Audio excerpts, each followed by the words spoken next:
পঞ্চম শ্রেণীর শিক্ষার্থী বন্ধুদের জন্য পৃষ্ঠা 20-এর 1 নংয়ের সরলঙ্কগুলোর সমাধান করব। আমরা এই সরলঙ্কগুলোর সমাধান করব বডমাস রুল ফলো করে। এখানে বডমাসের ব্যাখ্যাটা আমি লিখেছি। বিফোর কি হয় ব্র্যাকেট, অর্থাৎ প্রথমে আমাদের বন্ধনীর কাজ, ব্র্যাকেটের কাজ করতে হবে। ও ফর হচ্ছে অফ, বন্ধনীর পরে অফ অর্থাৎ এর কাজ করতে হবে। ডি ফোর কি হয় ডিভিশন, ডিভিশন মানে হচ্ছে ভাগ, তারপর আমাদের ভাগের কাজ করতে হবে। এম ফর হচ্ছে মাল্টিপ্লিকেশান, তারপর ভাগের পরে আমাদের গুণের কাজ করতে হবে। এ ফর এডিশন, তারপরে যোগের কাজ করতে হবে। এস ফর সাবট্রাকশন, তারপর বিয়োগের কাজ করতে হবে।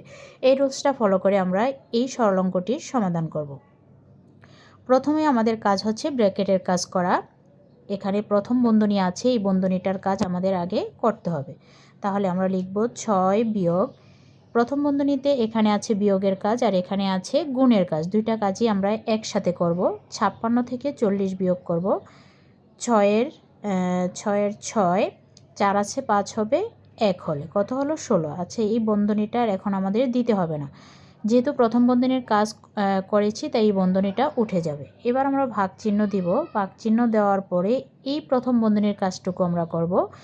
গুণ আছে এই প্রথম বন্ধনীর ভিতরে, তাই এই দুইটাকে আমরা গুণ করব। 4 দুগুণে 8। এবার যোগ চিহ্ন দিয়ে লিখব কত 5। এখন বন্ধনীর কাজ শেষ, এখন আছে বিয়োগ, ভাগ এবং যোগ। তাহলে আমাদের প্রথম কাজ হচ্ছে কি ভাগের কাজ করা। তাহলে আমরা লিখব 6 বিয়োগ 16কে যদি 8 দিয়ে ভাগ করি কত হয় 2 হয়, 8 দুগুণে 16। তারপর যোগ চিহ্ন দিয়ে লিখব 5। এবার আমাদের যোগের কাজ করতে হবে। এই 6 হচ্ছে যোগের, অর্থাৎ এটার আগে কোনো চিহ্ন নাই, মানে এটা হচ্ছে যোগের সংখ্যা, আর এই 5 হচ্ছে যোগের। তাহলে 6 আর 5 যদি যোগ করি কত হবে 11। 11 থেকে যদি 2 বিয়োগ করি তাহলে কত থাকে 9। তাহলে এই সরলঙ্কের রেজাল্ট হচ্ছে 9। এবার আমরা দ্বিতীয় নম্বর সরলঙ্কটির সমাধান করব। দ্বিতীয় নম্বর সরলঙ্কটির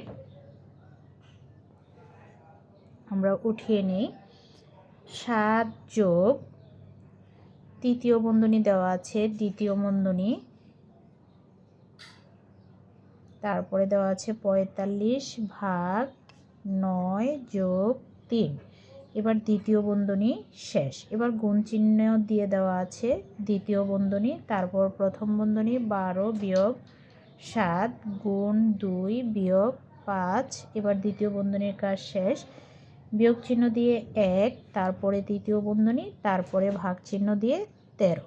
এটা হচ্ছে আমরা প্রশ্নটা উঠিয়ে নিলাম। এবার আমরা এই সরলঙ্কটি সমাধান করব। প্রথমে আমাদের কাজ হচ্ছে বন্ধনীর কাজ করতে হবে। এখানে প্রথমে আমরা প্রথম বন্ধনীর কাজ করব। 7 যোগ তৃতীয় বন্ধনী, দ্বিতীয় বন্ধনী, 45 ভাগ 9 যোগ 3, দ্বিতীয় বন্ধনী। এবার গুণ চিহ্ন দিয়ে এই যে প্রথম বন্ধনীর মধ্যে বিয়োগের কাজ আছে এই কাজটা আমরা করব।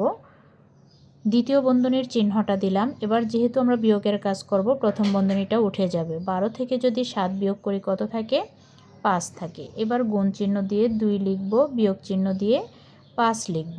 এবার দ্বিতীয় বন্ধনীটা দিয়ে দিব, বিয়োগ চিহ্ন দিয়ে 1 লিখব, তারপর তৃতীয় বন্ধনী, ভাগ চিহ্ন দিয়ে 13 লিখব। এখন আমাদের কাজ হচ্ছে দ্বিতীয় বন্ধনীর কাজ করা। 7 যোগ, এবার এই তৃতীয় বন্ধনীটা দিব। এখানে দ্বিতীয় বন্ধনীর মধ্যে দুইটা কাজ আছে, ভাগের এবং যোগের কাজ আছে। তাহলে আমরা কি করব, 45 দিয়ে প্রথমে 9কে ভাগ করব। 45কে যদি 9 দিয়ে ভাগ করি কত হয় 5। এখন দ্বিতীয় বন্ধনীটা কিন্তু উঠে যাবে না, যেহেতু এটার সাথে দুইটা কাজ আছে। তাহলে 5 নং 45, এবার যোগ চিহ্ন দিয়ে লিখব কত 3। দ্বিতীয় বন্ধনীটা দিয়ে দিব, তারপর গুণ চিহ্ন দিয়ে, এখানেও দুইটা কাজ আছে গুণ এবং বিয়োগ। তাহলে দ্বিতীয় বন্ধনীটা আমরা দিব, তারপর 5 আর 2 গুণ করলে কত হয় 10, বিয়োগ চিহ্ন দিয়ে 5 লিখব।